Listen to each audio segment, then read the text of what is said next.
너는 테이블에 빈 그릇이나 마저 치워라. 친정에서 보고 배운 게 그것뿐인데 밥값이라도 해야지. 그 날카로운 호통에 내 귀한 딸의 어깨가 움츠러들었습니다. 순간 내 가슴이 시퍼렇게 얼어붙었지요. 저 오만한 시어머니는 꿈에도 모를 겁니다. 파산 직전인 사돈네 회사를 살려준 익명의 투자자가 바로 저들이 벌레 보듯 무시하는 며느리의 친정엄마라는 사실을요.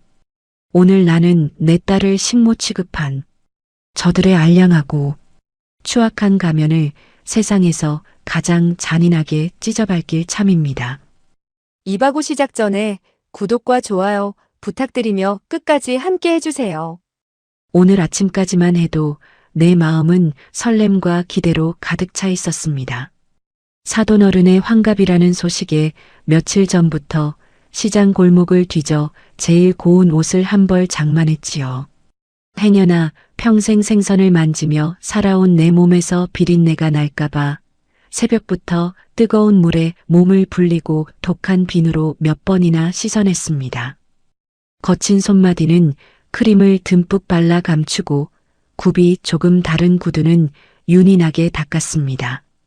비록 시장통에서 국밥 한 그릇으로 끼니를 때우며 살아왔지만 오늘만큼은 내 귀한 딸의 자랑스러운 친정엄마로 보이고 싶었으니까요. 최고급 호텔 정문에 들어설 때만 해도 그저 모든 것이 감사했습니다. 눈이 부시도록 화려한 천장의 샹들리에 가슴을 울리는 웅장한 음악 소리. 이토록 대단하고 번듯한 집안에서 우리 딸이 안주인 대접을 받으며 살고 있다는 생각에 콧잔등이 시큰해지기까지 했습니다. 비록 나는 평생 비바람을 맞으며 거칠게 살았지만 내 새끼만큼은 이 빛나는 세상에서 꽃길만 걷고 있다고 굳게 믿었습니다. 그래서 화려한 하객들 틈에서 주눅이 들면서도 내 입가에는 흐뭇한 미소가 떠나질 않았습니다. 사돈댁 체면을 깎아먹지 않으려고 가장 구석진 자리를 찾아 조용히 앉아 내 딸이 나타나기만을 기다렸지요. 하지만 연회장 안으로 발을 들이는 순간 내 헛된 환상은 산산조각이 나버렸습니다. 홀을 가득 메운 수백 명의 하객들 틈에서 나는 애타게 내 딸의 얼굴을 찾았습니다. 고운 비단 한복을 입고 손님들을 맞이하고 있을 거라 기대했던 내 딸은 정작 사람들 눈에 잘 띄지도 않는 구석에서 땀범벅이 되어 있었습니다. 처음에는 내 늙은 눈을 의심했습니다. 내 딸은 화려한 연회복 대신 칙칙한 검은색 정장을 입고 허리에는 식당 종업원들이나 두를 법한 촌스러운 앙치마를 질끈 동여매고 있었지요. 굽이 다 닳아 삐딱해진 구두를 신고 이 테이블 저 테이블을 뛰어다니며 남이 먹다 남긴 빈 접시를 치우고 있었습니다. 누군가 엎지른 술을 닦아내느라 무릎을 꿇고 바닥을 기는 모습까지 보였습니다. 옳게 여기 얼음 좀 더 가져와. 아휴, 동작 굼뜬 건 어딜 가나 티가 난다니까. 시누이들은 빈 잔을 쨍그랑거리며 내 딸을 향해 손가락질을 해댔습니다. 그 모욕적인 말에도 내 딸은 말대꾸 한 번 하지 못하고 굽실거리며 주방으로 뛰어갔습니다. 그 순간 심장이 바닥으로 쿵 떨어지는 것 같았습니다. 내 귀한 새끼가, 내가 어떻게 키운 내 딸이 저런 취급을 받고 있다니. 숨을 쉴 수가 없었습니다. 사위라는 놈을 찾았습니다. 내 딸을 지켜줘야 할 그놈은 저 멀리 귀빈석에 앉아 비싼 양주잔을 기울이며 실없이 웃어대고 있었습니다. 제 아내가 하객들 발밑에서 구두코를 닦아내든 말든 그저 제 체면 칠해에만 정신이 팔려 있었습니다. 피가 거꾸로 솟구친다는 말이 무슨 뜻인지 뼈저리게 깨달았습니다. 손에 물 한 방울 안 묻히고 귀하게 키운 내 새끼입니다. 남편이 일찍 세상을 떠나고 홀로 핏덩이를 키우면서 나는 인간이 겪을 수 있는 모든 수모를 다 견뎌냈습니다. 한겨울 새벽바람을 맞으며 꽁꽁 언 얼음을 깨고 생선의 배를 갈랐습니다. 손가락이 찢어지고 동창에 걸려 피가 철철 나도 붕대를 칭칭 감고 악착같이 돈을 모았습니다. 비가 오나 눈이 오나 시장 바닥에서 찬 밥술로 끼니를 때우면서도 딸년 앞에서는 늘 배부르다며 환하게 웃어주었습니다. 내 딸에게만은 이 지독한 가난을, 사람들에게 굽실거려야 하는 이 비굴한 삶을 절대 물려주지 않겠다고 수천 번 수만 번 다짐하며 살아온 세월입니다. 그렇게 뼈를 깎아 모은 피 같은 돈이었습니다. 몇 해 전 사위의 헛된 욕심과 무리한 사업 확장으로 사돈네 회사가 부도, 위기에 처했다는 소식을 들었을 때 나는 망설임 없이 내 모든 것을 걸었습니다. 회사가 망하면 내 딸이 길거리에 나앉을까봐 행여나 무능한 사위가 가난한 처가 탓을 하며 내 딸을 구박할까봐 두려웠습니다. 그래서 철저히 내 이름을 숨긴 채 평소 알고 지내던 투자사 대표를 대리인으로 내세워 100억 원이라는 거금을 익명으로 밀어 넣었습니다. 회사의 목줄을 쥐고 있는 최대 주주가 바로 나라는 사실을 아무에게도, 심지어 내 딸에게조차 알리지 않았지요. 그저 그 돈이 내 딸을 지켜주는 든든한 방패가 되어주기만을, 사돈댁에서 며느리 대접을 제대로 받으며 살기만을 바랐습니다.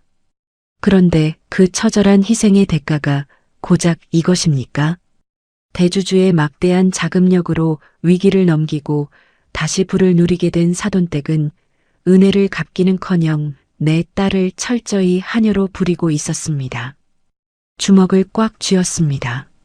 뭉툭한 손톱이 손바닥을 파고들어 비릿한 피맛이 입안까지 번지는 것 같았습니다.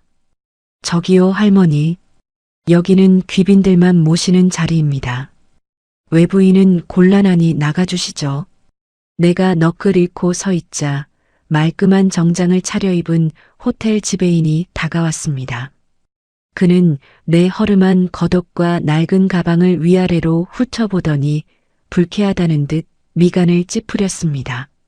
마치 더러운 불청객을 쫓아내듯 손을 휘젓는 그 오만한 태도에 당황한 나는 무심코 뒷걸음질을 쳤습니다. 그러다 그만 손에 쥐고 있던 낡은 가죽 가방을 바닥에 떨어뜨리고 말았습니다. 둔탁한 소리와 함께 가방 문이 열렸고 그 안에 들어있던 물건들이 대리석 바닥 위로 쏟아졌습니다. 순간 나를 노려보던 지배인의 표정이 차갑게 굳어버렸습니다. 바닥에 흩어진 것은 늙은 시장통 할머니의 초라한 짐이 아니었으니까요. 대한민국 상위 1%의 자산가들만 지닐 수 있다는 한도 없는 블랙카드, 그리고 사돈네 회사의 명운이 고스란히 담긴 VIP 투자 계약서 원본. 그 서류 위에는 익명의 대주주 자격을 증명하는 막대한 지분율과 도장이 선명하게 찍혀 있었습니다. 지배인은 숨을 헐떡이며 바닥에 떨어진 카드와 서류를 번갈아 보았습니다. 조금 전까지 나를 벌레 보듯 하던 그의 눈빛이 순식간에 새하얀 공포로 물들었습니다. 나는 허리를 굽혀 천천히 물건들을 주워 담았습니다. 그리고 사색이 된 지배인을 향해 서늘한 미소를 지어 보였습니다. 사돈어른 잔치에 초대받고 온 손님인데 눈치가 참 없으시네. 지배인은 하얗게 질린 얼굴로 허리를 직각으로 꺾으며 연신 땀을 닦아냈습니다. 그는 알아차린 것입니다. 이 초라하고 늙은 여자가 말 한마디로 이 화려한 연회장 전체를 잿더미로 만들어버릴 수 있는 진짜 권력자라는 사실을 말입니다.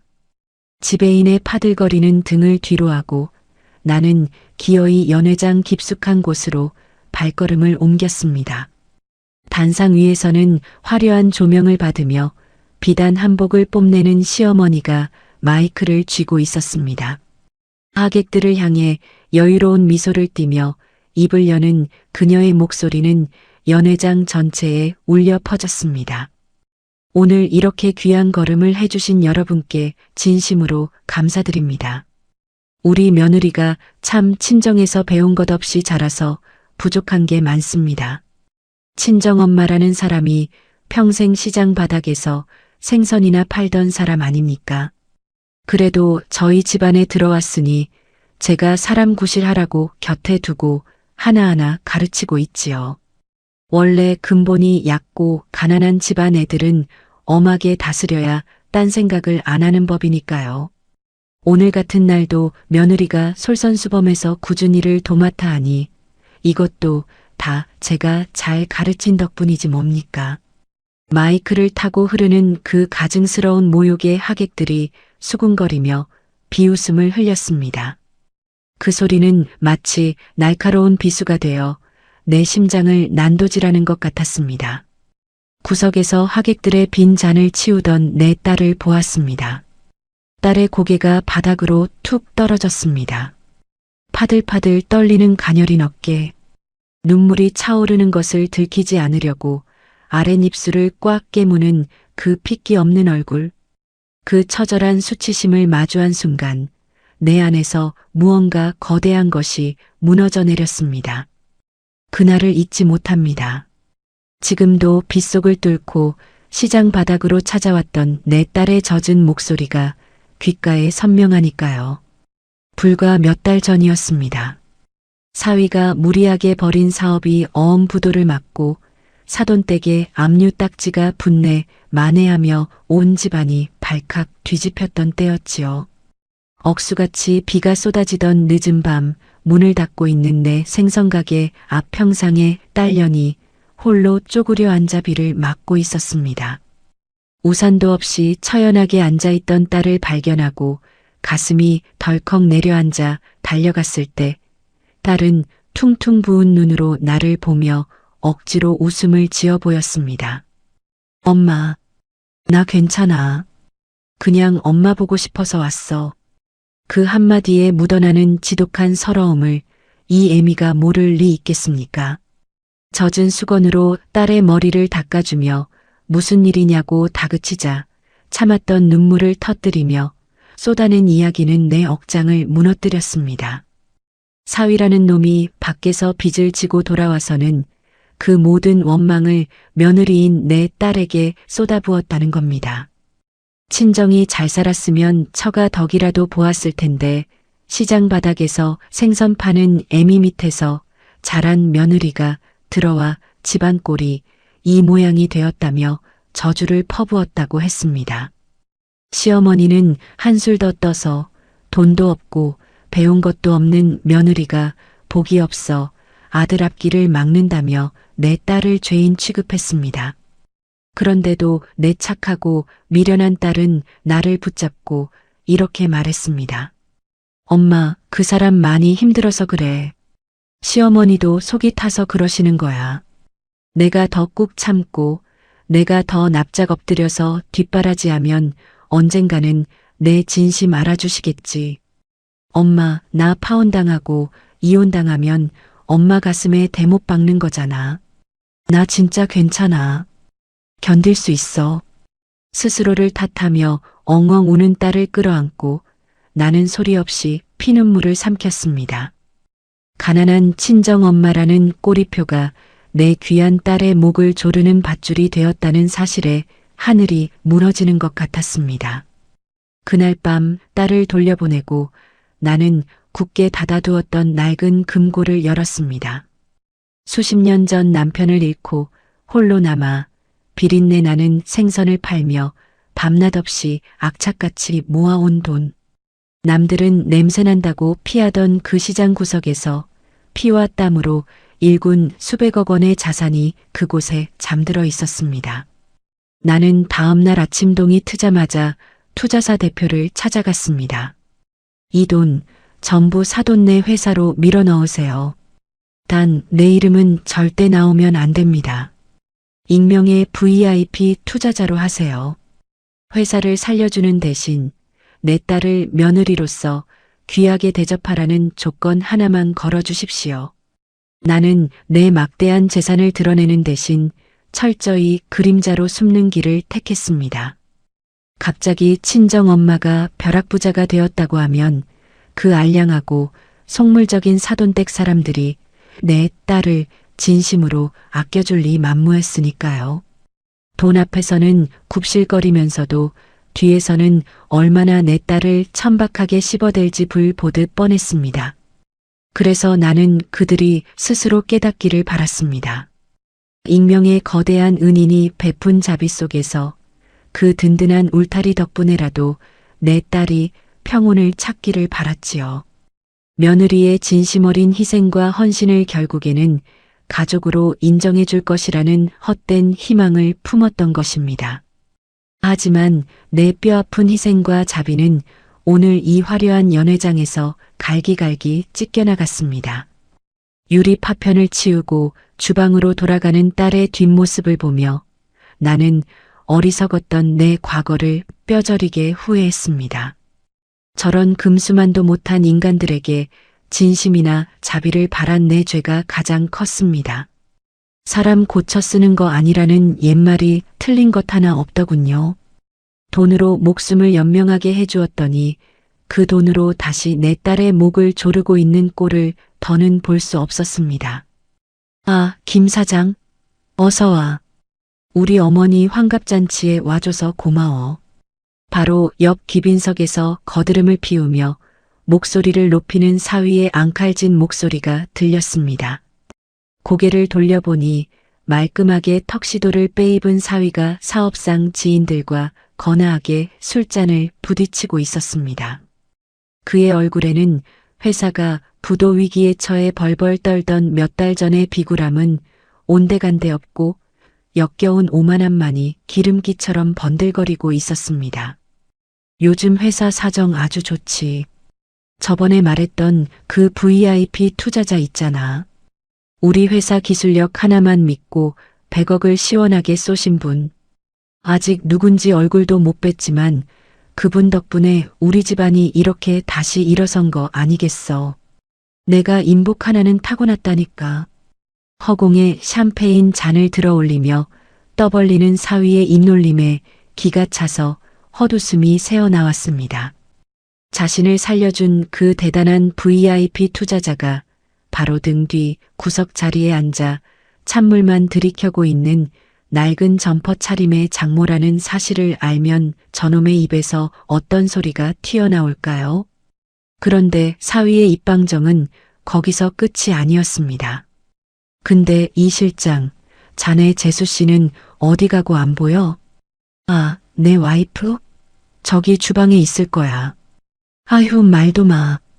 친정이 워낙 시장통 구석이라 그런지 저런 허드렛일 아니면 할 줄 아는 게 있어야지. 오늘같이 체면 차려야 하는 날엔 그냥 주방에 짱 박혀서 일이나 하는 게 나아. 멍청해서 나설 줄도 모르고 그냥 부려먹기엔 딱 좋지 뭐.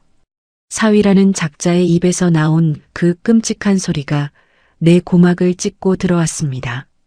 친구들은 낄낄거리며 웃었고 사위는 제 아내를 깎아내리는 것으로 자신의 알량한 우월감을 뽐내고 있었습니다.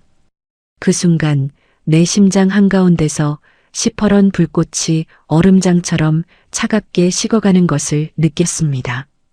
분노가 극에 달하면 오히려 세상이 조용해지고 이성이 칼날처럼 날카로워진다는 것을 난생 처음 깨달았습니다. 조금 전까지 당장 단상으로 달려가 상을 엎어버리려 했던 내 감정은 완전히 사라졌습니다. 이렇게 쉽고 시시하게 끝내줄 수는 없었으니까요. 단지 투자금을 회수하고 회사를 망하게 하는 것만으로는 저들의 뼛속 깊이 박힌 오만함을 뿌리 뽑을 수 없을 것입니다. 저들이 가장 행복하고 완벽하다고 믿는 이 환갑잔치가 절정을 향해 달려갈 때 하객들 모두가 저들의 위선적인 성공을 축하하며 샴페인을 터뜨리는 바로 그 가장 높은 곳에서 그때 사정없이 저들을 벼랑 끝으로 밀어 떨어뜨려야 합니다. 그래야 두 번 다시 사람의 귀천을 논하지 못할 테니까요. 나는 천천히 겉옷 주머니에 손을 넣고 거칠어진 손끝으로 낡은 휴대전화의 겉면을 매만졌습니다. 등 뒤에서 들려오는 사위의 역겨운 허세와 단상 위에서 가증스럽게 웃고 있는 시어머니를 번갈아 바라보며 조용히 미소를 지었습니다. 내 눈빛은 이미 저들의 숨통을 끊어놓을 차가운 사형수의 그것과 다름없었습니다. 어디 한번 마음껏 춤추고 떠들어 보십시오. 당신들이 쌓아 올린 그 찬란한 모래성이 무너져 내리기 전까지. 오늘 이 잔치의 마지막을 장식할 거대한 폭죽은 바로 이 늙고 초라한 사돈이 직접 터뜨려 드릴 테니까요. 과연 저들은 자신들이 씹어대던 그 시장통의 무지렁이가 자신들의 명주를 움켜쥔 신이었다는 사실을 마주할 때 어떤 비명을 질러댈까요? 연회장 한가운데 높이 쌓아 올려진 샴페인 글라스 탑이 위태롭게 반짝이고 있었습니다. 수백 개의 투명한 유리잔이 아슬아슬하게 맞물려 거대한 탑을 이루고 있는 꼴이 꼭 빚더미 위에 세워진 저 사돈네 회사를 보는 것 같아 입맛이 썼습니다. 조금 전까지만 해도 사위의 그 역겨운 입방정에 치솟던 분노는 이제 얼음장처럼 차갑게 식어 내 혈관을 타고 흐르고 있었습니다. 내 피 같은 돈으로 쌓아 올린 저 유리탑이 언제쯤 가장 화려하게 산산조각 날지 그 순간만을 조용히 기다릴 참이었지요. 그때였습니다.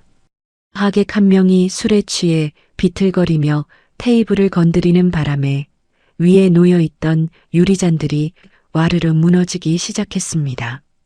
그 순간 옆에서 쟁반을 나르던 내 딸이 깨질 유리잔들을 막아내려는 듯 맨손으로 그것들을 끌어안았습니다. 아야! 딸의 억눌린 비명과 함께 바닥으로 붉은 피가 뚝뚝 떨어졌습니다. 하객들은 놀라 뒷걸음질을 쳤고 사위는 제 아내의 찢어진 손바닥을 보며 안쓰러워하기는커녕 재수가 없다며 혀를 찼습니다. 내 딸은 피가 흐르는 손을 앞치마에 벅벅 문질러 닦으며 연신 허리를 굽혀 죄송하다고 조아렸습니다. 그 비참한 광경을 지켜보며 나는 내 어리석음을 뼈저리게 저주했습니다. 어미의 그 알량한 자비가 내 새끼를 저렇게 피 흘리게 만들고 있었습니다. 시간이 지날수록 환갑잔치의 열기는 뜨거워졌고 내 딸을 향한 멸시도 그만큼 노골적으로 변해갔습니다. 코스 요리가 나오고 최고급 와인이 돌기 시작하자 시어머니는 아예 대놓고 내 딸을 종업원 부리듯 턱짓으로 부려먹었습니다. 예, 거기 가만히 서서 뭐하니? 김 의원님 사모님 잔 비었잖니. 칠칠 맞게 흘리지 말고 제대로 좀 따라라. 아주 그냥 하나부터 열까지 내 손을 안 거치면 굴러가지를 않아요. 내 딸은 핏기가 가신 얼굴로 무거운 와인병을 들고 하객들의 테이블을 돌았습니다. 상석에 앉은 시어머니는 화려한 다이아몬드 목걸이를 만지작거리며 귀부인들 앞에서 거드름을 피웠습니다. 그 목걸이마저도 내가 밀어넣은 익명 투자금으로 회사가 기사회생하자마자 사위가 빚을 내어 사다 바친 것이겠지요. 남의 피눈물로 호사를 누리면서 정작 그 피눈물의 주인을 하녀처럼 부리는 저 가증스러운 광경에 숨이 턱턱 막혀왔습니다. 구석에 앉아 그 모습을 지켜보던 내 눈앞으로 10년 전 내 딸의 결혼식 날이 주마등처럼 스쳐 지나갔습니다. 그날도 나는 내 딸의 가장 기쁜 날에 죄인처럼 숨어 있어야만 했습니다. 혼담이 오갈 때부터 사돈댁은 뼈대 있는 집안의 시장통 생선 장수 사돈은 격이 맞지 않는다며 노골적으로 불쾌감을 드러냈지요. 사위 하나만 보고 시집가겠다는 딸의 고집에 억지로 결혼을 승낙하면서도 시어머니는 내게 모진 조건을 내걸었습니다. 친척들은 되도록 부르지 말고 결혼식 당일에도 혼주석에는 앉지 말아달라는 기막힌 요구였습니다. 가난하고 무식한 친정 식구들이 식장을 어슬렁거리면 하객들 보기에 체면이 깎인다는 이유였습니다. 억장이 무너지고 천불이 났지만 나는 내 새끼 앞길에 죄를 뿌릴까봐 두말 없이 고개를 숙였습니다. 사돈어른 걱정하지 마십시오. 제가 나서서 우리 딸 얼굴에 먹칠할 일은 절대 없을 겁니다. 나는 평생 생선을 다듬느라 지워지지 않는 냄새가 밴 내 두 손을 등 뒤로 꽁꽁 감춘 채 그렇게 말했습니다. 결혼식 당일 나는 일부러 가장 허름한 한복을 입고 식장 맨 뒷자리에 기둥처럼 숨어 있었습니다. 눈이 부시게 하얀 웨딩드레스를 입고 입장하는 내 딸을 보며 소리 죽여 엉엉 울었지요. 신부 대기실에서 나를 붙잡고 오열하던 내 딸의 그 젖은 눈동자를 나는 평생 잊을 수가 없습니다. 엄마 미안해. 내가 진짜 잘 살게. 시댁 어른들한테 하늘처럼 잘해서 우리 엄마 절대 무시 못하게 내가 다 갚을게. 내 딸은 그날의 약속을 지키기 위해 지난 10년간 시댁의 모든 구박과 멸시를 묵묵히 견뎌왔던 것입니다. 명절이면 친정에는 발걸음 한 번 하지 못한 채 시댁 식구들의 삼시세끼를 차려 바쳤고 시누이들의 뒷바라지까지 도맡아 했습니다. 남편의 사업이 기우뚱거릴 때마다 온갖 짜증과 폭언을 고스란히 받아내면서도 내게는 언제나 잘 지낸다는 거짓말만 늘어놓았습니다. 내가 뒤에서 수백억의 돈을 대주면서까지 지키려 했던 것은 내 딸이 시댁에서 인정받고 평범한 가족으로 스며들기를 바라는 작고 애처로운 소망이었습니다. 하지만 오늘 앞치마에 피를 묻힌 채 하객들에게 굽실거리는 딸을 보며 나는 완전히 깨달았습니다. 천한 뿔이라며 며느리를 짓밟는 저들에게 내 딸의 희생은 그저 당연한 공짜 인력일 뿐이었습니다. 속에서 끓어오르는 열기를 식히기 위해 자리에서 일어나 연회장 밖 화장실로 향했습니다. 차가운 물로 세수를 하고 거울 속에 비친 내 늙고 주름진 얼굴을 멍하니 바라보았습니다. 눈가에 고인 물방울이 마치 피눈물처럼 흘러내렸습니다. 그때 화장실 안쪽 칸에서 구두 굽소리와 함께 시어머니와 시누이의 목소리가 들려왔습니다. 어머니, 아까 그 VIP 투자사 대표님한테 연락 왔어요? 다음 주에 2차 투자금 200억 쏴주시는 거 맞대요? 오냐, 방금 지배인 통해서 귀띔 받았다. 계약서 도장만 찍으면 바로 입금될 거라더구나. 아휴, 이제야 우리 집안이 숨통이 좀 트이네. 그 투자자 양반 얼굴 한번 안 비추는 게 꼭 하늘이 우리 가문 살리려고 내려보낸 동아줄 같다니까. 거울 너머로 들려오는 그 소름 끼치도록 경박한 웃음소리에 나는 수건을 쥐고 있던 손에 바짝 힘을 주었습니다. 그런데 이어지는 시어머니의 말은 내 이성의 마지막 끈마저 무참히 끊어놓고 말았습니다.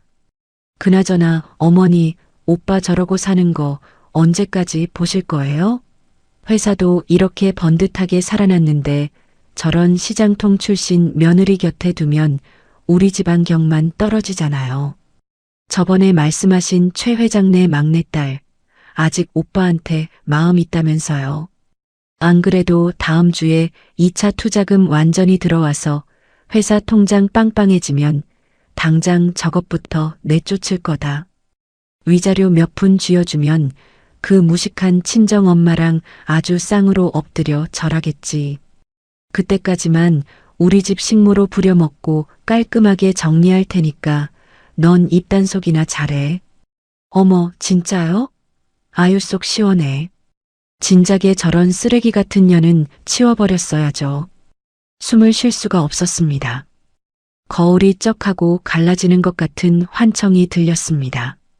나를, 아니 내 딸을 버러지보다 못한 취급을 하면서 내 돈 200억은 입을 벌리고 받아먹을 궁리를 하고 있었던 겁니다.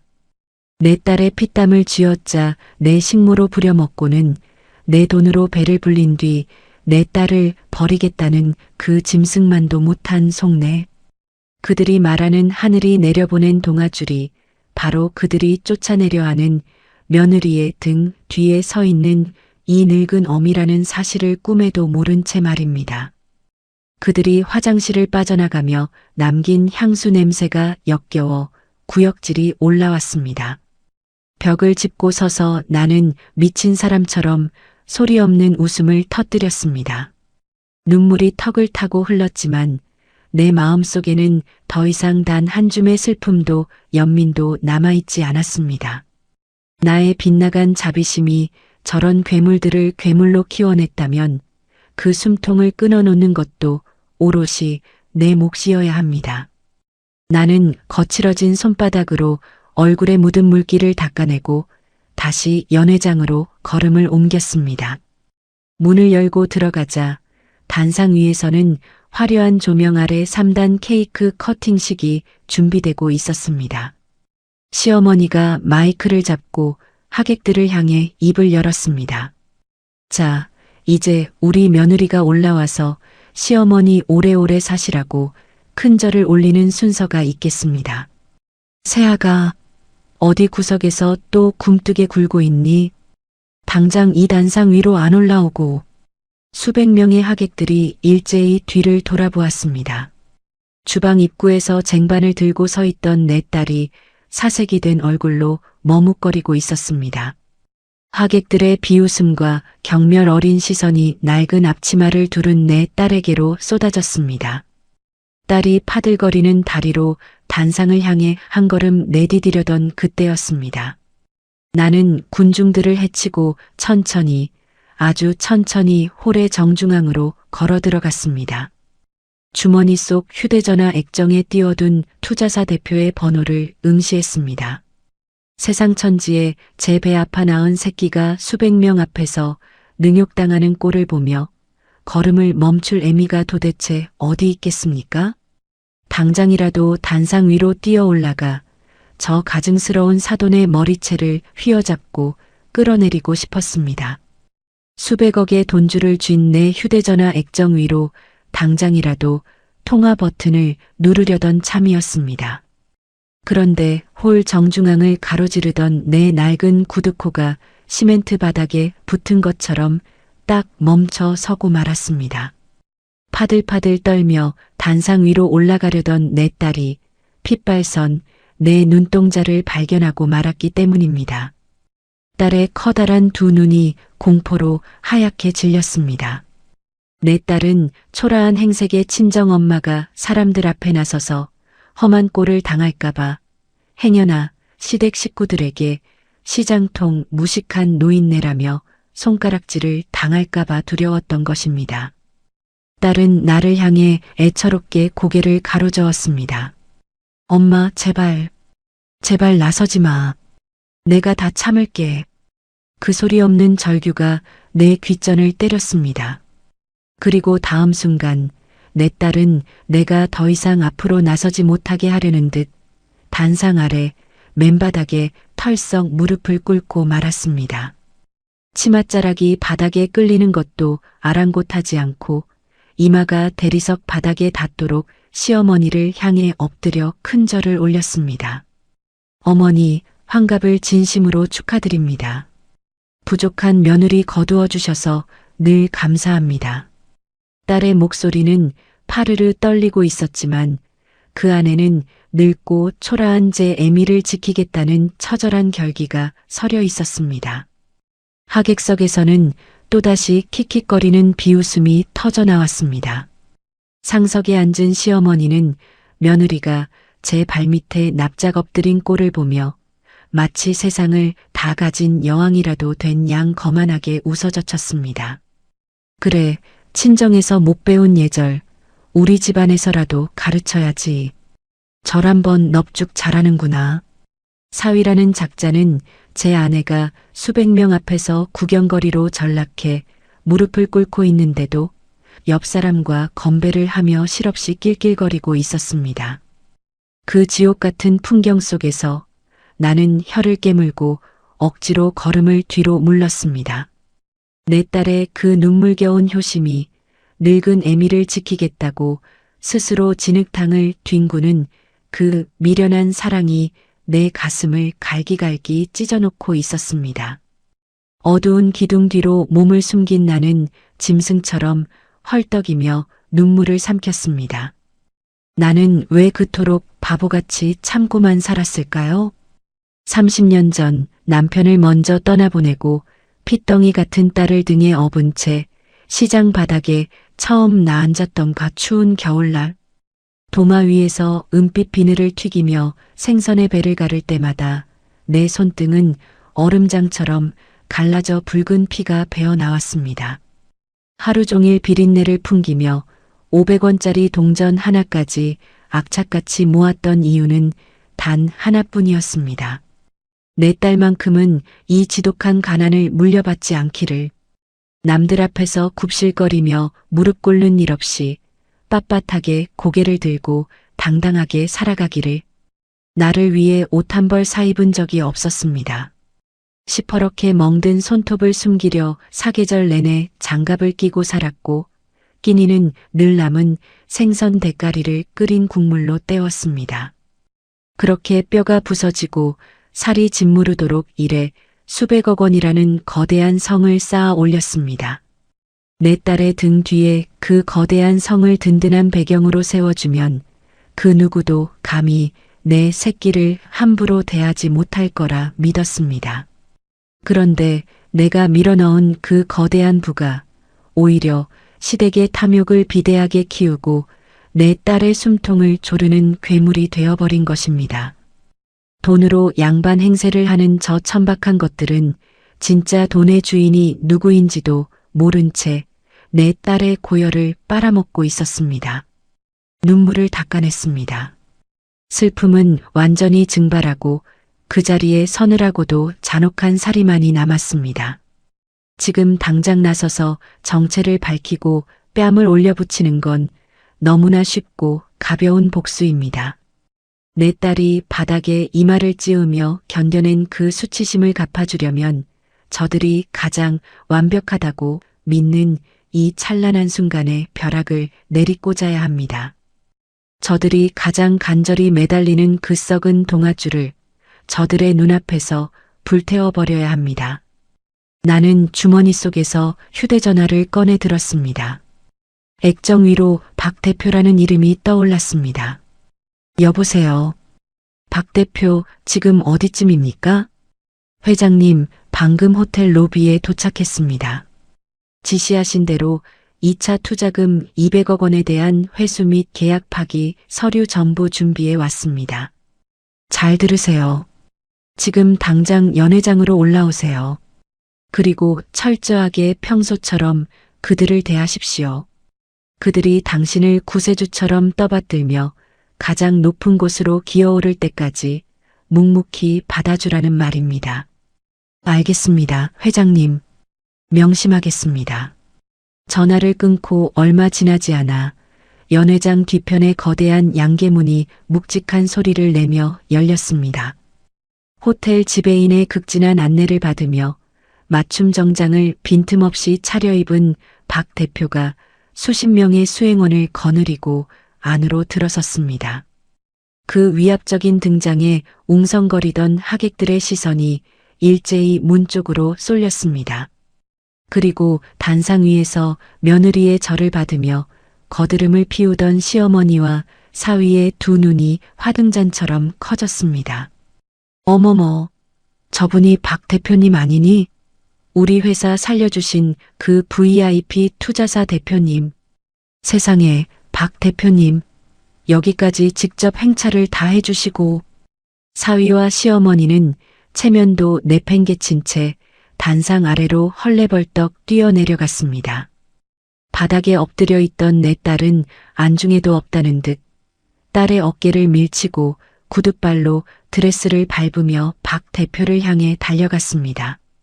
사위는 허리를 90도로 꺾으며 두 손을 비벼댔고 시어머니는 입이 귀에 걸린 채 굽실거렸습니다.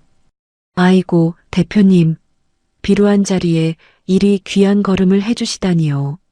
다음 주에 2차 투자금 200억 건 때문에 바쁘실 텐데 정말 가문이 영광입니다. 어서 이쪽으로 모셔라. 당장 VIP석 비워드리고 최고급 샴페인 새로 가져와. 사돈댁 식구들이 꼬리를 흔드는 개처럼 박 대표의 바짓가랑이에 매달려 아양을 떠는 꼴은 참으로 가관이었습니다. 박 대표는 그들의 징그러운 환대를 받으면서도 서늘한 눈빛으로 연회장 구석을 훑고 있었습니다. 그리고 마침내 어두운 기둥 뒤에 서 있는 초라한 행색에 나와 눈이 마주쳤습니다. 그의 눈동자가 흔들렸습니다. 천하의 자산가들을 호령하는 박 대표조차 식모처럼 바닥에 나뒹구는 내 딸과 허름한 옷을 입고 숨어있는 나의 처참한 꼴을 보고 경악을 금치 못한 것입니다. 나는 박 대표를 향해 눈을 한번 느리게 감았다 뜨며 차가운 신호를 보냈습니다. 아직이다. 더 높이, 더 오만하게 날뛰게 내버려 두어라. 나의 무언의 지시를 읽은 박 대표는 표정을 싹 굳히고는 사위를 향해 부드러운, 그러나 뼈가 있는 미소를 지어 보였습니다.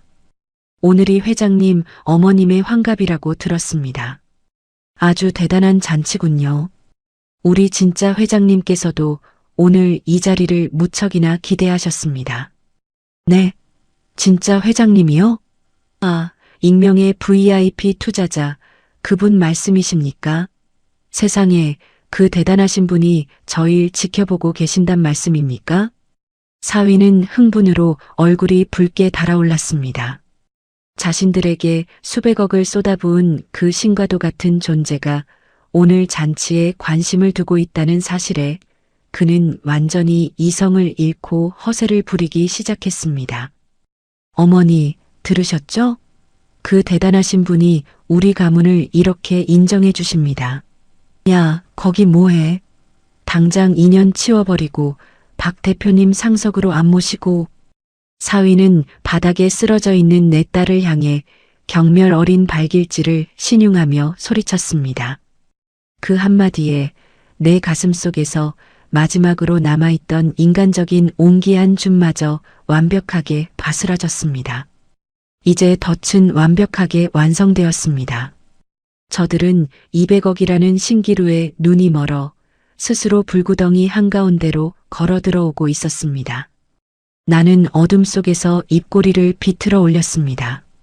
오늘 밤 저들이 신처럼 떠받드는 박 대표의 입에서, 그리고 그들이 벌레처럼 짓밟은 이 낡은 시장통 애미의 입에서 어떤 선고가 떨어질지, 저들의 목이 떨어져 나가는 그 순간의 비명소리를 나는 아주 기쁘게 감상할 것입니다. 구둣발에 짓밟혀 바닥에 내동댕이 쳐진 낡은 앞치마의 끈이 위태롭게 덜렁거리고 있었습니다. 사위의 거친 발길질에 치여 대리석 바닥에 나뒹군 내 딸은 그 뜯어진 앞치마 끈을 움켜쥐고 파들파들 떨며 몸을 일으키려 애를 썼습니다. VIP 투자사 박 대표가 등장하자마자 제 아내를 쓰레기 치우듯 구석으로 처박아 버린 그 짐승만도 못한 짓거리. 내 입술 사이로 뜨거운 숨이 새어나왔지만 나는 기둥 뒤 어둠 속에 몸을 더 깊숙이 숨긴 채 그 끔찍한 광경을 두 눈에 똑똑히 새겨 넣었습니다. 지금 당장 달려가 딸을 안아주고 싶은 마음이 목구멍까지 차올랐지만 내 가여운 새끼가 감당해야 했던 10년의 수모를 한 번에 끝장내기 위해서는 뼈를 깎는 인내가 필요했습니다. 저 가증스러운 벌레들이 가장 화려한 조명 아래서 가장 높은 곳까지 기어오르도록 내버려 두어야 했습니다. 그래야 추락할 때 바닥에 부딪히는 소리가 가장 경쾌하고 잔혹할 테니까요. 아이고, 우리 박 대표님, 이쪽 상석으로 모셔라. 당장 최고급 샴페인 새로 내오고. 아니, 지배인. 코스 요리 처음부터 다시 싹 세팅해. 상석에 앉아 고상한 척을 하던 시어머니는 어느새 엉덩이를 들고 일어나 박 대표 앞에서 허리를 굽신거리고 있었습니다. 사위는 박 대표의 외투를 직접 받아들며 입이 귀에 걸린 채 침을 튀겨가며 아부를 떨어댔습니다. 대표님, 오늘 2차 투자금 200억 건 때문에 직접 오신 줄은 꿈에도 몰랐습니다. 저희 가문이 이렇게 은혜를 입으니 진짜 회장님께 이 감사함을 어떻게 전해야 할지 모르겠습니다. 회장님께서도 오늘 우리 어머니 환갑잔치를 지켜보고 계신다니 가문이 영광입니다. 영광. 사위의 그 경박한 현올림에 하객석에서는 탄성과 함께 박수갈채가 터져 나왔습니다. 시어머니는 목에 잔뜩 힘을 주고 하객들을 향해 거드름을 피웠습니다. 어머머, 보셨죠? 우리 집안이 이 정도입니다. 대한민국 상위 1%만 상대하신다는 그 유명한 익명 VIP 회장님께서 우리 아들 능력을 보시고 전폭적으로 밀어주시지 뭡니까? 우리 가문이 이제 진짜 명문가로 날개를 달았어요. 그들이 쌓아 올린 허영의 모래성이 천장에 닿을 듯 높아져가는 꼴을 보며 구석에 서 있던 박 대표는 서늘한 눈빛으로 연회장 구석을 쓱 훑었습니다. 그의 시선이 아주 잠깐 어둠 속에 숨어 있는 낡은 점퍼 차림에 나와 마주쳤습니다. 박 대표의 굳게 담은 입술새로 옅은 비웃음이 스쳐 지나가는 것을 보았습니다. 수백억의 돈줄을 쥔 진짜 권력자가 바로 눈앞에 허름한 꼴로 서 있는데도 그 피땀 어린 돈을 펑펑 쓰며 거들먹거리는 저 인간들의 눈먼 탐욕이 얼마나 우스웠겠습니까? 하지만 박 대표는 나의 지시대로 철저히 연극의 장단을 맞추며 고개를 끄덕였습니다. 그럼요. 저희 회장님께서는 사장님 가문의 근본과 됨됨이를 아주 유심히 지켜보고 계십니다. 오늘 이 잔치에서 보여주시는 그 훌륭한 가풍을 보고 최종 결정을 내리실 겁니다. 박 대표의 그 뼈있는 말에 담긴 진짜 의미를 알아차릴 리 없는 사위는 세상을 다 가진 듯 껄껄 웃으며 샴페인 잔을 번쩍 치켜들었습니다. 당연하죠. 우리 집안 뼈대가 어떤데요? 자, 분위기 띄우게 한 잔 올리겠습니다.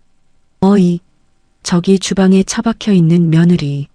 당장 뛰어나와서 박 대표님 잔 채워드리지 않고 뭐해? 사위의 불호령이 연회장을 찢어발겼습니다. 바닥에서 간신히 몸을 추스르던 내 딸이 뜯어진 앞치마를 억지로 고쳐 매며 하얗게 질린 얼굴로 절뚝절뚝 상석을 향해 걸어 나왔습니다. 딸의 찢어진 손바닥에서는 아직도 붉은 피가 배어나오고 있었지만 며느리라는 이름의 목줄을 찬 내 새끼는 무거운 샴페인 병을 두 손으로 받쳐들고 굽실거려야 했습니다. 수백 명의 하객이 보는 앞에서 대한민국 최고급 호텔의 화려한 샹들리에 아래서 내 딸은 완벽한 하녀로 전락해 있었습니다. 손 덜덜 떠는 것 좀 봐라. 칠칠 맡기는. 귀한 손님 앞에서 상스럽게 피를 흘리고 꼴이 그게 뭐야? 시어머니가 부채로 딸의 어깨를 툭툭 치며 쏘아붙였습니다. 어머니, 죄송합니다. 제가 치울게요. 죄송합니다. 딸이 덜덜 떨며 박 대표의 잔에 샴페인을 따르는 순간 긴장한 탓에 몇 방울의 술이 테이블보 위로 튀고 말았습니다. 그 순간이었습니다. 사위가 들고 있던 자신의 빈 유리잔을 테이블 위로 신경질적으로 쾅 내려치더니 그대로 딸의 정강이를 구둣발로 걷어차버린 것입니다. 아! 딸이 비명을 지르며 대리석 바닥에 엎어졌습니다. 샴페인 병이 요란한 소리를 내며 깨졌고 사방으로 유리 파편과 끈적한 술이 튀었습니다. 연회장은 순식간에 찬물을 끼얹은 듯 조용해졌습니다. 하객들조차 사위의 그 무자비한 폭력에 숨을 죽이고 서로의 눈치만 살피기 시작했습니다. 그러나 상석에 앉은 시어머니는 놀라기는커녕 오히려 혀를 끌끌 차며 마이크를 잡았습니다. 아유, 여러분 놀라셨죠? 워낙 근본 없는 시장통 집안에서 데려온 며느리라 꼴이 저렇습니다. 오늘같이 대단하신 VIP 투자자님을 모시는 자리에 저런 미천한 걸 들여놓은 제 불찰이지요. 새아가 당장 대표님 구두에 튄술 안 닦고 뭐하니? 그 악마 같은 목소리가 스피커를 타고 연회장 전체에 쩌렁쩌렁 울려 퍼졌습니다. 바닥에 엎어진 내 딸은 소리 없이 눈물을 뚝뚝 흘리며 피가 흐르는 맨손으로 깨진 유리 조각을 주섬주섬 치우기 시작했습니다. 무릎을 꿇은 채 박 대표의 구두코를 수건으로 닦아내는 그 비참하고 처절한 뒷모습, 내 안에서 이성의 끈이 팽팽하게 당겨지다 못해 툭 하고 끊어져 나가는 소리가 들렸습니다. 더 이상 기둥 뒤에 숨어 있을 수가 없었습니다. 숨을 들이켜고 앞으로 한 걸음 내디디려던 찰나 단상 위에서 하객들을 둘러보던 시어머니의 날카로운 눈초리가 홀 구석에 서 있는 나를 정확히 찌르고 들어왔습니다. 그리고 그녀의 입에서 나온 다음 말은 내 심장을 갈기갈기 찢어발기는 잔혹한 비수였습니다. 어머머, 저기 기둥 뒤에 서 계신 분. 우리 사돈어른 아니십니까? 아이고 세상에. 냄새나는 시장 바닥에서 생선 팔다 오셨다더니 꼴이 왜 저러신담? 하객들 밥맛 떨어지게. 시어머니의 조롱 섞인 외침에 수백 명의 시선이 일제히 나를 향해 쏟아졌습니다. 낡은 점퍼, 굽이 다 다른 구두, 화장기 없는 주름진 얼굴, 그 화려한 연회장에 전혀 어울리지 않는 이 초라한 늙은이에게로 쏟아지는 그 멸시와 비웃음의 눈초리들. 하지만 그 순간 가장 경악한 것은 바로 바닥에 엎드려 있던 내 딸이었습니다. 딸은 피투성이가 된 손을 들어 올린 채 사색이 된 얼굴로 나를 돌아보았습니다. 엄마 안 돼. 엄마 제발. 딸의 눈동자가 그렇게 소리치고 있었습니다. 그러나 시어머니는 거기서 멈추지 않고 마이크를 입에 더 가까이 가져다 댔습니다. 자신이 지금 건드린 영린이 무엇인지 꿈에도 모른 채 그 뱀 같은 혀를 날름거리며 최후의 독설을 뿜어냈습니다. 사돈, 거기 숨어서 쥐새끼처럼 훔쳐보지 말고 당장 이 단상 앞으로 나와서 당신 딸년 꼴 좀 똑똑히 보시죠. 천박한 피는 못 속인다고 당신이 그따위로 키워놓은 딸년이 우리 집안을 어떻게 망신시키고 있는지. 오늘 박 대표님께서 2차 투자금 도장 찍어주시면 당장 저 냄새나는 년 위자료 몇 푼 쥐어서 가쪽 시장 바닥으로 쫓아낼 거니까 그리 아세요. 연회장이 발칵 뒤집혔습니다. 하객들은 노골적인 며느리 축출 선언에 웅성거렸고 사위는 오히려 득에양양하게 턱을 치켜들며 박 대표의 눈치를 살폈습니다. 보셨죠, 대표님? 저희 어머니 결단력이 이 정도십니다. 근본 없는 것들은 깔끔하게 쳐내고 저희 가문격에 맞는 진짜 명문가 며느리를 새로 들여서 우리 진짜 회장님 기대에 부응할 겁니다. 그들의 그 역겨운 입놀림을 듣고 있던 박 대표의 안색이 차갑게 굳어졌습니다. 그가 나를 향해 시선을 돌렸습니다. 수백억의 생명줄을 쥔 그의 눈빛에는 경악과 분노가 서려 있었습니다. 내가 허락만 한다면 당장이라도 저 쓰레기 같은 것들의 목통을 쥐어뜯어버릴 기세였습니다. 하지만 나는 박 대표를 향해 고개를 작게 가로저었습니다. 아직입니다. 아직 내가 직접 입을 10차례가 남았습니다. 시어머니의 조롱을 받으며 딸의 피눈물을 밟으며 나는 천천히 기둥 뒤에서 걸어 나왔습니다. 한 걸음, 두 걸음, 낡은 구두가 대리석 바닥을 짓누르는 둔탁한 소리가 마치 저들의 장송곡처럼 귓가를 때렸습니다. 사돈, 냄새나니까 너무 가까이 오지는 마시고요. 시어머니가 코를 쥐어 틀어막으며 악을 썼습니다. 그녀의 마이크를 타고 흐르는 조롱은 연회장 전체를 날카롭게 찢어발겼습니다. 바닥에 주저앉아 엉엉 울고 있는 내 딸의 곁으로 다가갔습니다. 내 귀한 새끼의 찢어진 손바닥에서 흐르는 피를 내 거친 손으로 꾹 쥐어 지혈해 주었습니다. 딸의 눈물을 엄지손가락으로 닦아주며 속삭였습니다. 울지 마라, 아가. 이제 끝났다. 딸을 바닥에서 일으켜 세운 뒤 나는 천천히 고개를 돌려 상석에 앉아 있는 시어머니와 사위를 번갈아 바라보았습니다. 내 눈빛은 이미 분노를 넘어선 차갑고도 잔혹한 심판자의 그것이었습니다. 그리고 낡은 점퍼 주머니에 손을 집어넣어 깊숙이 숨겨두었던 낡은 휴대전화를 꺼내 들었습니다. 사돈. 내 입에서 나온 첫 마디는 쇳소리가 긁히듯 서늘하고 낮게 연회장에 울려 퍼졌습니다. 당신들이 쫓아내겠다는 그 냄새나는 며느리 친정엄마가 누군지 이제 그 두 눈으로 똑똑히 보실 차례입니다. 내 말과 동시에 곁에 서 있던 박 대표가 지배인을 향해 묵직한 손짓을 보냈습니다. 하지만 그 의미를 알리 없는 시어머니는 오히려 기가 차다는 듯 헛웃음을 터뜨렸습니다. 아이고 세상에, 시장통 무식렁이가 어디서 눈을 부라리고 대들어. 당신 눈에는 안 보입니까? 지금 여기 귀빈들이 몇 분이나 앉아 계신지. 박 대표님, 저런 쓰레기 같은 것들이 저희 며느리 친정입니다. 저게 우리 가문격을 떨어뜨리려고 작정을 했네요. 당장 경호원 불러서 저것들 좀 끌어내세요. 시어머니는 박 대표의 바짓가랑이를 붙잡다시피 하며 알랑방귀를 떨어댔습니다. 자신이 가장 든든한 동아줄이라 믿는 박 대표가 제 편을 들어 이 거슬리는 시장통 모녀를 단숨에 쫓아내주기를 바라는 꼴이 역겹기 짝이 없었습니다. 사위 역시 제 딸의 어깨를 난폭하게 밀치며 핏대를 세웠습니다.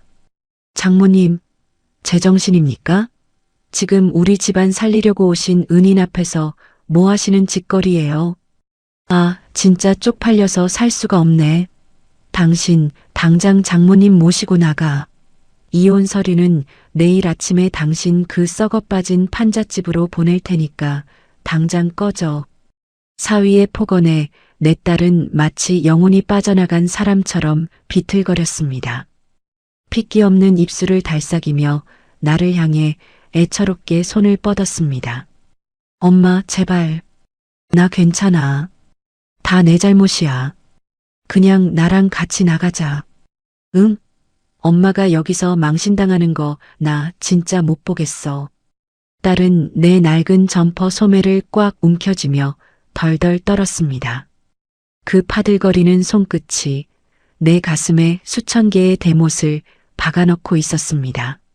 하지만 나는 딸의 손을 따뜻하게 그러나 단호하게 뿌리쳤습니다. 지금 여기서 도망친다면 내 딸은 평생 저 금수만도 못한 것들의 발밑에서 머리를 조아리는 패배자로 남게 될 것입니다. 그것만은 내 목숨을 걸고서라도 막아야 했습니다. 아니, 안 나간다.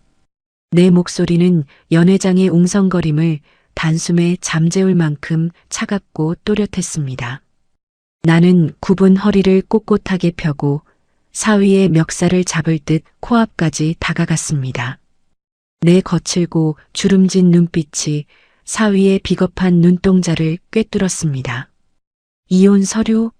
그래, 보내라. 하지만 그 전에 내 놈이 그렇게도 떠받드는 그 잘난 은인이 과연 누구인지, 그 대단한 은인이 내 놈들에게 무슨 짓을 할지 똑똑히 보고 가야 하지 않겠니? 사위는 내 서늘한 기세에 흠칫 놀라 뒷걸음질을 쳤습니다. 하지만 곧 특유의 뻔뻔한 표정을 되찾고는 코웃음을 쳤습니다. 하? 시장 바닥에서 생선 대가리나 치더니 미치셨나 보네. 은인이 누구긴 누구야. 우리 가문 살려주신 대한민국 최고 VIP 회장님이시지. 장모님이 평생 구경도 못할 그 대단하신 분이 오늘 2차 투자금 도장 찍으러 오셨다고. 사위는 발악하듯 박 대표를 향해 고개를 돌렸습니다. 시어머니 역시 꼴 보기 싫다는 듯 손사래를 치며 앙칼지게 소리쳤습니다. 지배인 어디 있어? 당장 저 천박한 것들 끌어내지 않고 뭐해? 우리 박 대표님 심기 불편해지시면 내가 책임질 거야. 연회장 입구 쪽에서 덩치 큰 경호원 서너시 우르르 몰려왔습니다. 그들이 험악한 얼굴로 내 팔과 딸의 어깨를 억센 손으로 움켜쥐려던 바로 그 순간이었습니다. 지금껏 묵묵히 시어머니의 알랑방기를 받아주며 구석에 서 있던 박 대표가 천천히 고개를 들었습니다. 그의 굳게 담은 입술새로 얼음장처럼 차가운 한마디가 떨어졌습니다. 그 손 당장 치워. 경호원들의 움직임이 일순간 얼어붙었습니다. 사위와 시어머니의 얼굴에도 기괴한 물음표가 떠올랐습니다. 박 대표의 서늘한 시선은 나를 향해 모욕을 퍼붓던 사위와 시어머니를 정확히 향하고 있었습니다. 연회장 안의 모든 공기가 팽팽하게 당겨진 활시위처럼 굳어졌습니다. 박 대표님, 지금 무슨 말씀을? 사위가 당황한 얼굴로 더듬거렸습니다. 내 말이 안 들립니까? 당장 그 더러운 손 치우라고 했습니다. 감히 어느 안전이라고 그 불경한 손을 들이댑니까? 박 대표의 목소리는 분노로 미세하게 떨리고 있었습니다. 그가 천천히 걸음을 옮겨 내 곁으로 다가왔습니다.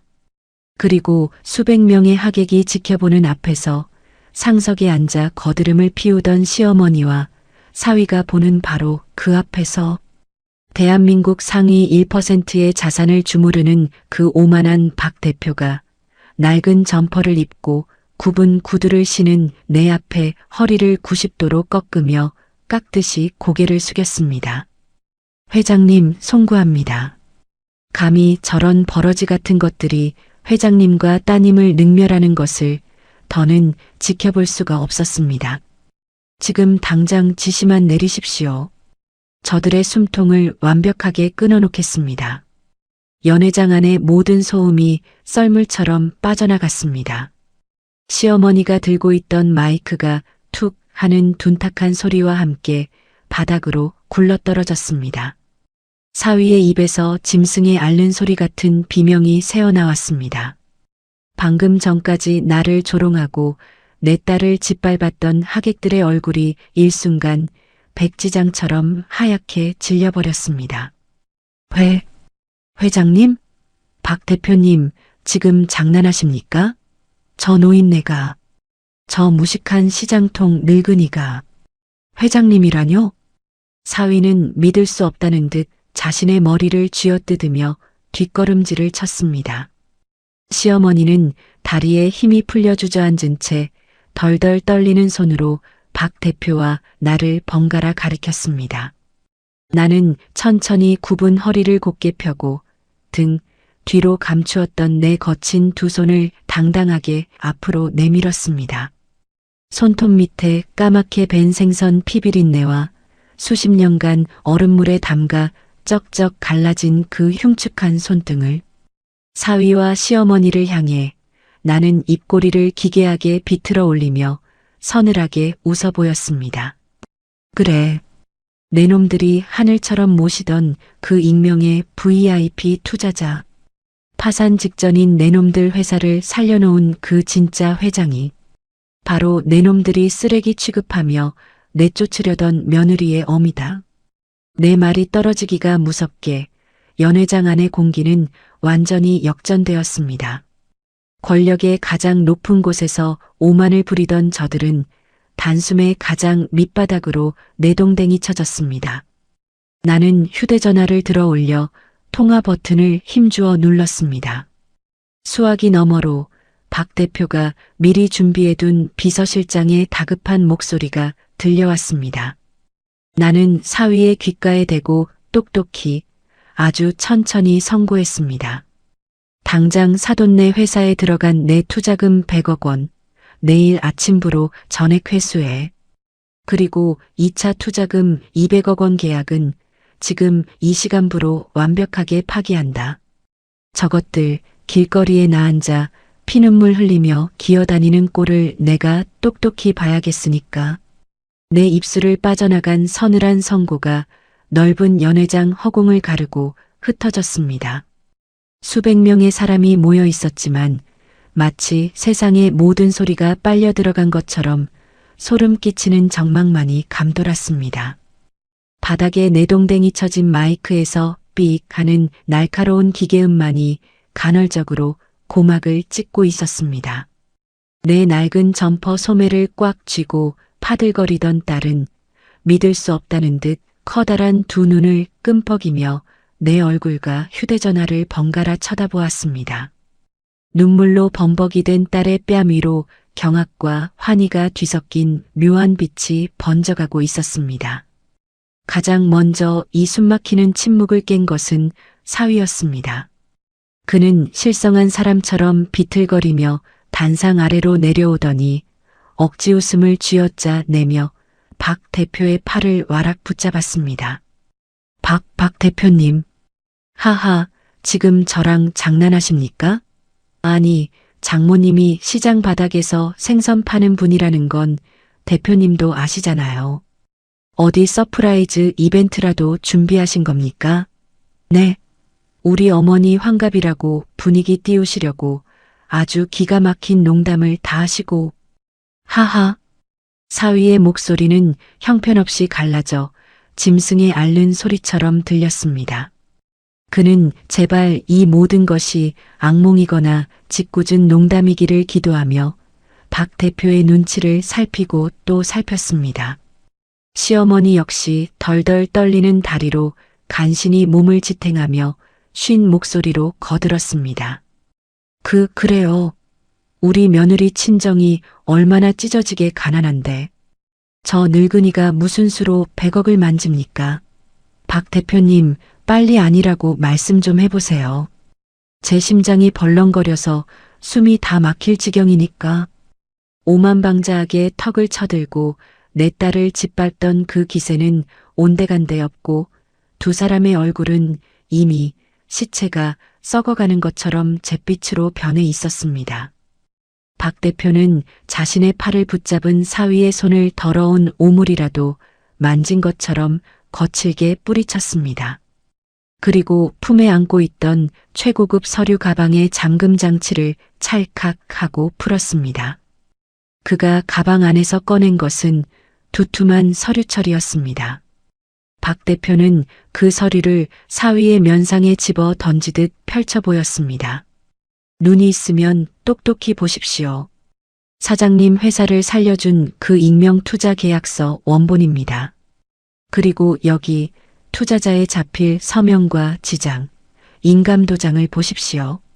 사위는 사시나무 떨듯 떨리는 손으로 서류를 받아들었습니다. 시어머니도 기를 쓰고 다가와 그 종이 쪼가리에 코를 박을 듯 고개를 들이밀었습니다. 대한민국 상위 1%의 권력을 증명하는 그 화려한 계약서. 그 가장 밑바닥에는 평생 시장 바닥에서 내 딸의 이름을 부르며 피눈물로 새겨 넣은 내 본명 석자와 굽은 내 엄지손가락에 붉은 지장이 선명하게 찍혀 있었습니다. 이게 진짜 장모님이라고? 김말순. 진짜 우리 장모님 도장이라고? 사위의 눈동자가 뒤집힐 듯 커졌습니다. 종이를 쥔 그의 소나기에서 힘이 탁 풀리며 계약서 원본이 대리석 바닥으로 팔랑거리며 떨어졌습니다. 그 순간 시어머니의 다리가 완전히 꺾이며 바닥에 털썩 주저앉았습니다. 아이고 세상에. 이게 무슨 일이냐. 말도 안 돼. 시어머니는 바닥을 뒹굴며 자신의 머리칼을 쥐어뜯기 시작했습니다. 방금 전까지 그토록 경멸하며 쫓아내려 했던 며느리의 늙은 어미가 자신들의 숨통을 움켜쥐고 있는 진짜 조물주였다는 사실을 뼈저리게 깨달은 것입니다. 하객석에서는 웅성거리는 소리가 파도처럼 밀려오기 시작했습니다. 조금 전까지만 해도 시어머니의 조롱에 동조하며 비웃음을 흘리던 귀빈들은 이제 사위와 시어머니를 향해 멸시와 경악의 화살을 날리고 있었습니다. 세상에, 은인인 줄도 모르고 그 난리를 친 거야? 어쩐지 며느리를 짐승 잡듯이 잡더라니. 천박한 건 오히려 저쪽 집안이었네. 당장 내일 부도나게 생겼구만. 저 집안이랑 엮여서 좋은 꼴 못 보겠어. 여보, 당장 일어납시다. 하객들이 하나둘씩 자리를 털고 일어나기 시작했습니다. 그들이 쌓아 올린 위선과 허영의 성벽이 수백 명의 손가락질 속에서 와르르 무너져 내리는 소리가 내 귓가에는 세상에서 가장 아름다운 교향곡처럼 들렸습니다. 장모님, 아니 회장님, 제가 죽을 죄를 지었습니다. 갑자기 짐승 같은 울음소리가 터지더니 사위가 내 발밑으로 엎어지며 바닥을 기어왔습니다. 맞춤 정장의 무릎이 대리석 바닥에 쓸려 찢어지든 말든 그는 내 낡은 구두코에 제 이마를 쾅쾅 찧어대며 두 손을 미친 듯이 비벼댔습니다. 제가 눈이 멀어 짐승만도 못한 짓을 했습니다. 장모님께서 저희 회사를 살려주신 은인인 줄 꿈에도 모르고 감히 그 귀하신 분을 몰라보고 장모님 제발 한 번만 용서해 주십시오. 100억을 회수하시면 저희는 당장 내일 길거리에 나앉아야 합니다. 감옥에 간단 말입니다. 사위의 그 비굴하고 처참한 꼴을 내려다보며 나는 소리 없는 헛웃음을 삼켰습니다. 몇 달 전 부도가 난다며 내 딸을 쥐잡듯이 잡고 모욕을 퍼붓던 그 입. 방금 전까지만 해도 내 딸의 정강이를 걷어차고 이혼 서류를 보내겠다며 폐악을 부리던 그 더러운 입. 그 입에서 이제는 살려달라는 비명이 터져나오는 꼴이 참으로 기가 막혔습니다. 나는 굽은 허리를 조금 숙여 사위의 멱살을 잡아채듯 그의 턱을 매섭게 쳐들었습니다. 왜 이러시나 사위. 방금 전까지만 해도 나더러 냄새나는 시장통 노인네라며 쥐새끼 보듯 하지 않았나? 칠칠 맞은 내 딸년 당장 쫓아내고 격에 맞는 번듯한 명문가 며느리 새로 들이겠다며 샴페인 잔을 부딪히지 않았어? 내 서늘한 조롱에 사위는 사색이 되어 눈물 콧물을 다 쏟아냈습니다. 아닙니다. 그건 제 진심이 아니었습니다. 장모님, 제가 미쳤었나 봅니다. 여보, 당신도 어머니한테 말씀 좀 드려봐. 내가 평소에 당신 얼마나 아꼈어. 응? 제발 여보. 사위는 이제 옆에 서 있는 내 딸의 치맛자락을 붙잡고 늘어지기 시작했습니다. 하지만 내 딸은 그 더러운 손길을 벌레 떨쳐내듯 차갑게 쳐냈습니다. 늘 시댁의 눈치를 보며 굽실거리던 내 가여운 새끼의 눈빛에 처음으로 서리빨 같은 분노와 단호함이 서려 있었습니다. 딸이 내 등 뒤로 한 걸음 물러서자 이번에는 시어머니가 무릎으로 기어오며 악을 썼습니다. 사돈, 아니 사돈어른. 이 늙은이가 노망이 나서 귀인을 몰라봤습니다. 우리 며느리 제가 친딸처럼 아끼는 거 아시지 않습니까? 오늘 하루만, 오늘만 잔칫날이라 제가 예민해서 헛소리를 짓거린 겁니다. 사돈어른, 제발 이 늙은이 목숨 한 번만 살려주십시오. 제발요. 시어머니는 바닥에 떨어진 내 딸의 낡은 앞치마를 주워들고는 그것으로 제 얼굴에 눈물을 닦아내며 애걸복걸했습니다. 하객석 한가운데서 자신만만하게 며느리의 뺨을 때리려던 그 교만한 마님은 온데간데 없고 내 발밑에서 꼬리를 흔드는 비루한 개 한 마리만이 남아있을 뿐이었습니다. 그들의 그 끔찍한 위선을 내려다보고 있자니 내 혈관을 타고 흐르던 피가 차갑게 역류하는 것을 느꼈습니다. 친딸처럼 아껴? 식모처럼 앞치마를 씌워 하객들 잔반을 치우게 하고 무릎을 꿇려 내 발등에 술을 닦게 하는 게 내년이 말하는 친딸 대접이냐? 내 벼락 같은 호통에 시어머니의 어깨가 움찔하고 굳어버렸습니다. 나는 천천히 사위와 시어머니를 번갈아 가며 손가락으로 가리켰습니다. 거칠고 주름진 내 손가락 끝이 저승사자의 낫처럼 그들의 심장을 겨누었습니다. 똑똑히 들어라. 너희들이 하늘에서 내려온 동아줄이라 믿었던 그 돈. 너희들 입에 쑤셔 넣었던 그 100억 원.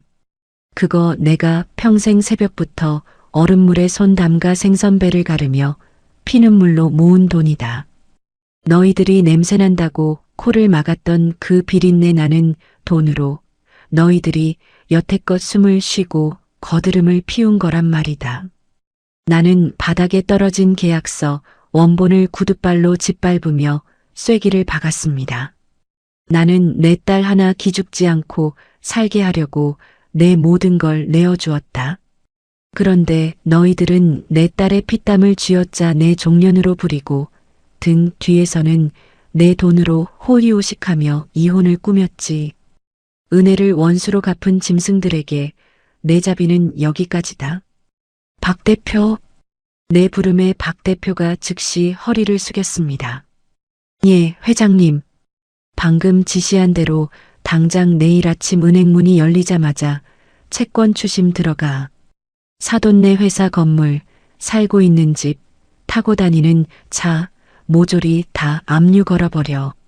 숟가락 하나, 젓가락 하나도 남기지 말고 싹 다 털어내. 명심하겠습니다, 회장님. 단 10원 한 장 남기지 않고 거리로 나앉게 만들겠습니다. 사위는 그 자리에서 눈을 까뒤집고 거품을 물었으며 시어머니는 기괴한 비명을 지르며 대리석 바닥으로 쓰러져 버렸습니다. 수백 명의 하객들이 썰물처럼 빠져나간 그 거대하고 화려한 연회장에는 이제 탐욕에 눈이 멀어 스스로 무덤을 판 짐승들의 처절한 곡소리만이 텅 빈 허공을 맴돌고 있었습니다. 천장에 매달린 크리스탈 샹들리에는 여전히 눈이 부시도록 찬란하게 빛나고 있었지만 그 빛 아래 엎드려 바닥을 기어 다니는 저들의 꼴은 시궁창의 시궁지보다도 비참하고 역겨웠습니다. 나는 바닥에 쓰러져 발작하는 저 쓰레기 같은 것들에게서 미련 없이 고개를 돌렸습니다. 그리고 내 등 뒤에 우두커니 서 있는 내 목숨보다 귀한 내 딸을 바라보았습니다. 딸의 얼굴은 눈물과 화장이 뒤엉켜 엉망이 되어 있었습니다. 찢어진 손바닥에서 흐른 피가 치맛자락을 붉게 물들이고 있었고 덜덜 떨리는 얇은 어깨는 금방이라도 주저앉을 듯 위태로워 보였습니다. 하지만 그 두 눈동자만큼은 10년 동안 시댁의 구박 속에서 빛을 잃었던 그 텅 빈 눈동자만큼은 그 어느 때보다 선명하고 맑게 빛나고 있었습니다. 나는 천천히 다가가 거칠고 투박한 내 두 손으로 딸의 파들거리는 어깨를 감싸 안았습니다. 엄마.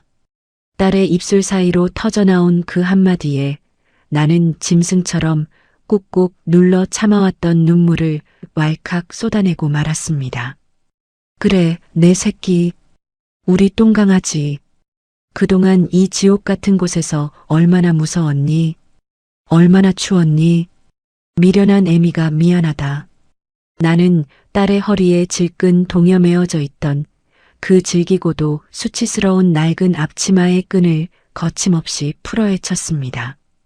사위의 발길질에 뜯어지고 하객들의 잔반이 묻어있던 그 더러운 앞치마가 바닥으로 스르륵 흘러내렸습니다. 그것은 단순한 천조가리가 아니었습니다. 지난 10년간 내 딸을 올가매고 며느리라는 이름의 하녀로 전락시켰던 그 지독한 사슬이 끊어지는 소리였습니다. 나는 바닥에 떨어진 앞치마를 발로 툭 차서 거품을 물고 엎어져 있는 사위의 면상 앞으로 걷어차 버렸습니다. 잘 들어라. 내 서늘한 목소리에 발작하던 사위와 시어머니의 움직임이 뚝 멈췄습니다. 내 귀한 딸을 남의 집 금쪽 같은 자식을 하녀 취급하며 짓밟은 대가치고는 아주 쌀 거다. 100억이라는 돈으로 너희들의 그 알량한 목숨을 연명시켜 준 것도 나였으니 그 목줄을 내 손으로 끊어버리는 것도 당연한 이치겠지. 지옥불에서 평생을 기어다니며 오늘 내 딸이 흘린 이 피눈물을 뼈저리게 씹어 삼키며 살아라. 나는 딸의 손을 꽉 쥐었습니다. 핏기가 가신 딸의 작은 손이 내 거친 손바닥 안에서 조금씩 따뜻한 온기를 되찾아가는 것이 느껴졌습니다. 가자, 아가. 우리 집으로 가자. 나는 박 대표의 깍듯한 호의를 받으며 내 딸과 함께 천천히 연회장 문을 향해 걸음을 옮겼습니다. 여보 가지 마. 장모님, 제발 한 번만 살려주십시오. 아! 등 뒤에서 사위가 미친 듯이 소리를 지르며 기어오려 했지만 덩치 큰 경호원들이 무자비하게 그의 뒷덜미를 낚아채어 바닥에 처박았습니다. 시어머니가 가슴을 치며 통곡하는 소리가 호텔 로비까지 쩌렁쩌렁 울려 퍼졌지만 나는 단 한 번도 뒤돌아보지 않았습니다. 최고급 호텔의 웅장한 회전문이 열리고 차가운 밤 공기가 얼굴을 스치는 순간 딸과 나는 약속이라도 한 듯 서로를 마주보며 희미하게 웃었습니다. 10년 묵은 체증이 내 딸을 짓누르던 그 거대한 바위가 산산조각이 나 바람에 흩어지는 기분이었습니다. 그리고 다음 날 아침 세상은 내가 선고한 대로 정확하게 돌아갔습니다. 박 대표는 단 1초의 망설임도 없이 사돈네 회사에 들어갔던 100억 원의 투자금을 전액 강제 회수했습니다. 진행 중이던 200억 원의 2차 투자 계약은 흔적도 없이 파기되었고 그 소문이 금융가에 퍼지기까지는 반나절도 걸리지 않았습니다. 익명의 VIP 대주주가 자금을 빼고 등을 돌렸다는 소식에 사돈네 회사에 돈을 빌려주었던 은행과 사채업자들이 득달같이 달려들었습니다.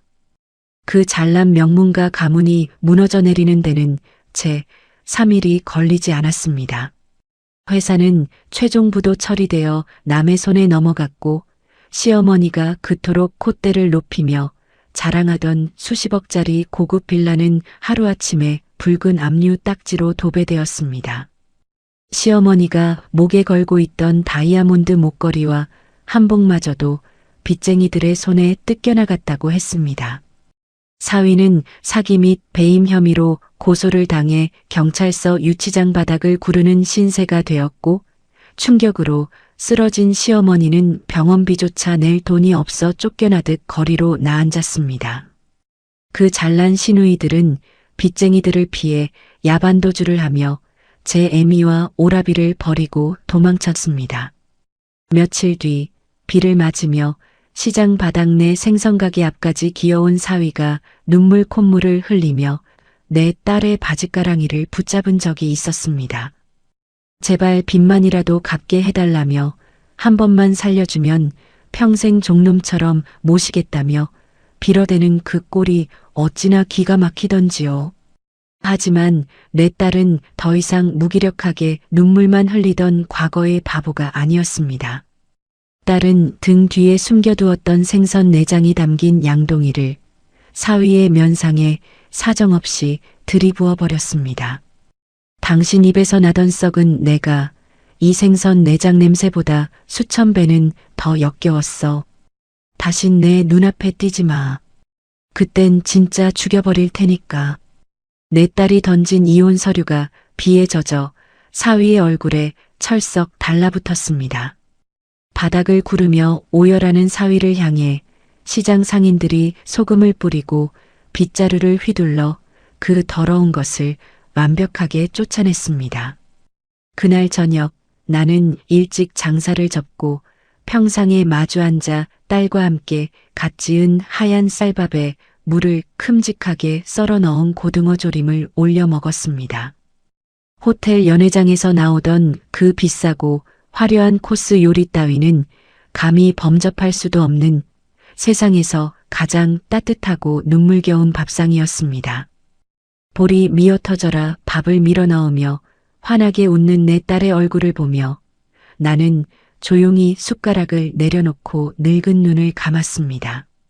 평생 생선배를 가르며 모은 수백억의 돈이 내 딸을 지켜줄 가장 튼튼하고 완벽한 성벽이라고 굳게 믿었습니다. 하지만 돈으로 지어준 그 거대한 울타리는 오히려 탐욕스러운 늑대들을 불러 모으는 썩은 고깃덩어리였음을 너무 늦게 깨달았습니다. 내 딸을 진정으로 지켜낸 것은